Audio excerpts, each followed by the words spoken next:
Hey guys, for those of you who don't know me, my name is Brett Doyle.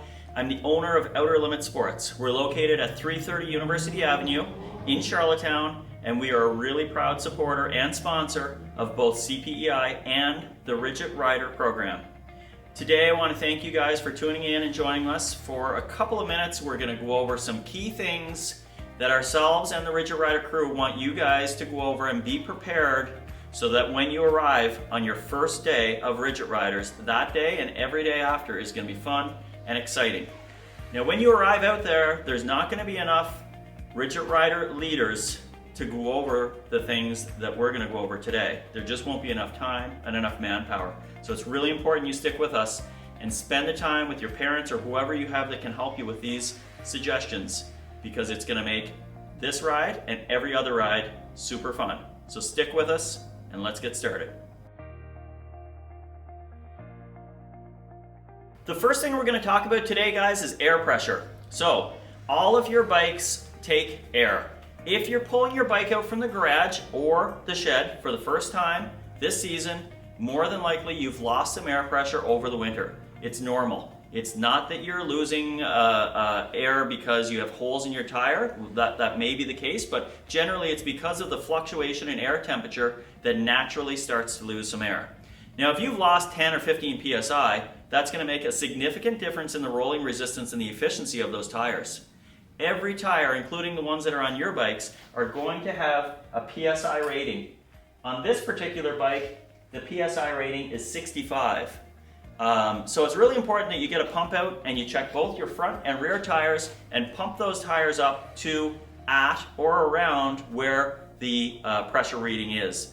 Now there's two types of tires. There's tires that carry tubes, which is probably a little bit more common, and then there's also a new format which is tubeless. If you have tubeless tires, your tubeless sealant should be replaced every 6 months. Tubeless sealant is a product like glue, liquid glue, that's rolling around inside the tire.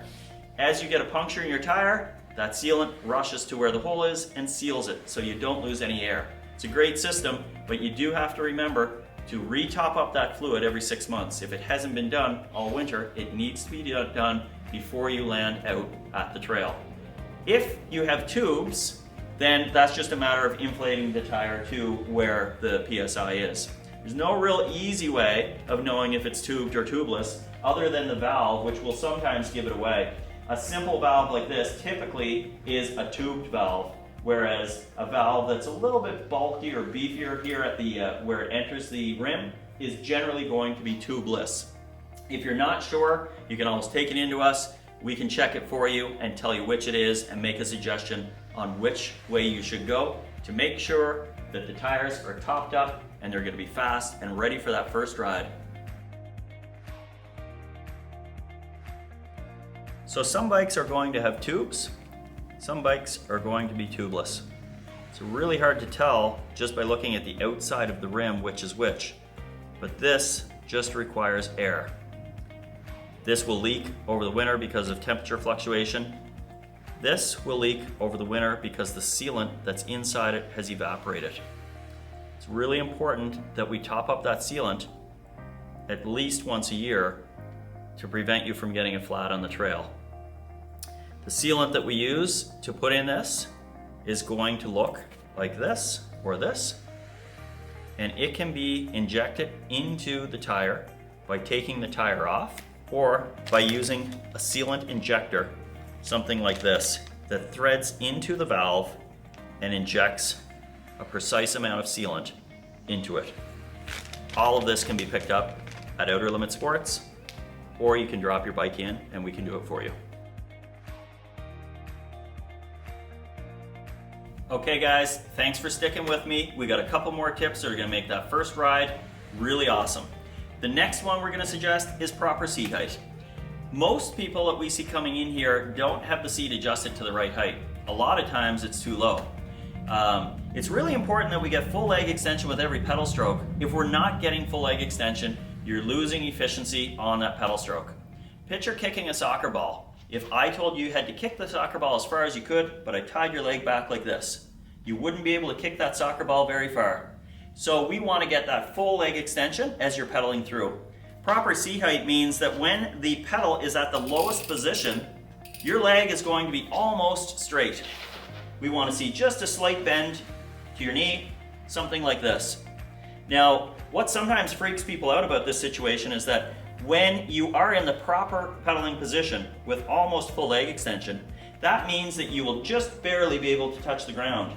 Sometimes you'll be on your real extreme tiptoes, and that usually freaks people out a little bit at first.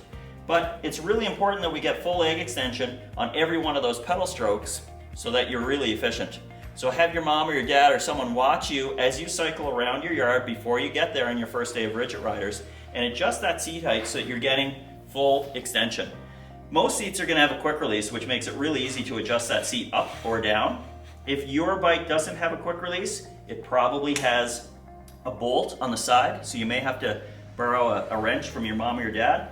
And get that seat adjusted to the right height and get ready for your first day at Ridgit Riders. All right, here's another tip for you guys. Keeping your chain clean and degreased. It's really important to keep your chain degreased and lubricated because it will not only make your entire drivetrain last longer, it feels significantly better. A fresh, clean chain or one that's just been cleaned feels significantly better in your feet, doesn't feel dirty and grimy, and it's not wearing out the drivetrain nearly as quickly. So it's really important to do a two-step process. You can't overdo this. It's sort of like washing your car. You can underdo it. So I would recommend probably every 5 to 6 trips out that you first degrease your chain with one of these two products. This is an aerosol, which you can basically spray on the chain with a brush, which we also sell. This is a scrubber. It's a little bit more expensive, but it does a phenomenal job and doesn't get your hands dirty. And this is going to strip all the dirt off of the chain so that we're then left with a completely clean stripped chain. Now at that point, it's really, really important that we don't go ride our bike because that would actually do more damage than if we just left it dirty. We want to then lubricate the chain, okay? So we're going to reapply a lubrication. There's all kinds of different versions of this. We stock lots and lots of different kinds. We can speak to you about it when you come into the store. But we want to drop this on the chain. We want to hit the same spot in the chain 2 or 3 times as we cycle backwards and let that work itself into the chain.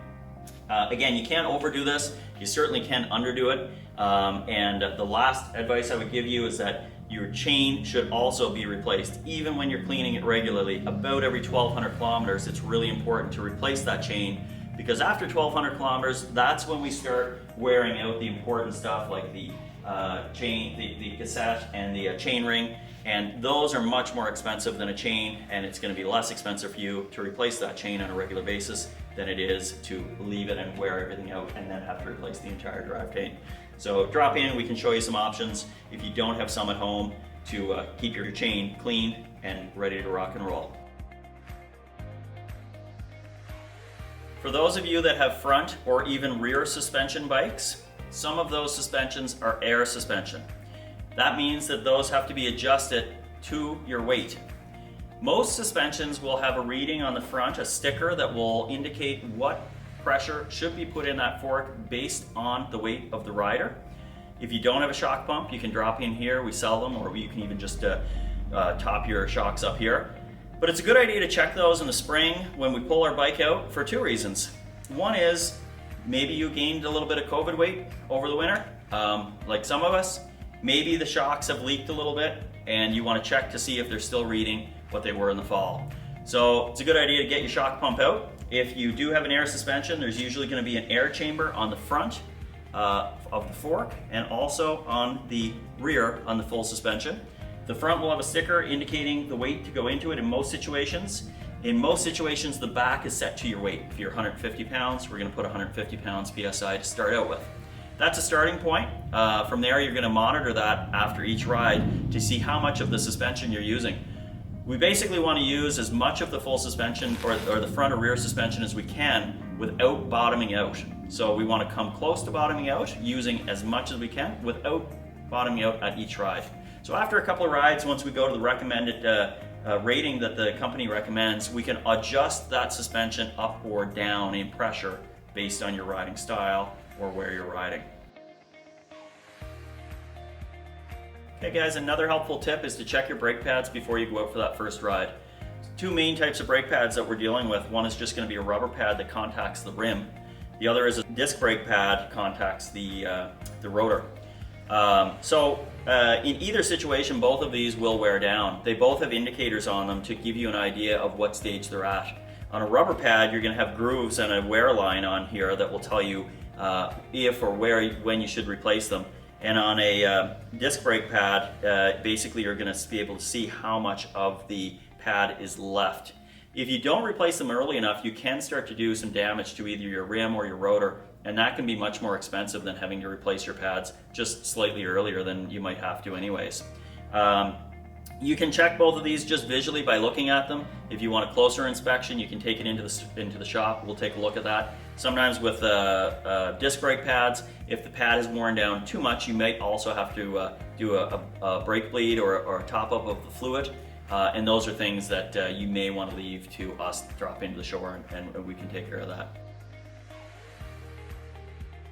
Finally guys, one of the few pieces of safety equipment you're going to have is a helmet. And it's protecting a pretty important part of your body, your brain. Most people don't realize that helmets expire. And the reason why they expire is because they're comprised of tiny little air bubbles that act like airbags. Those airbags compress on impact.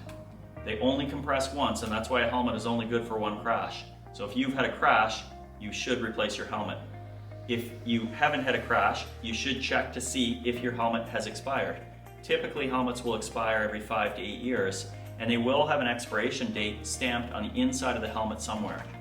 This is a pretty important piece of equipment for you to pay extra special attention to.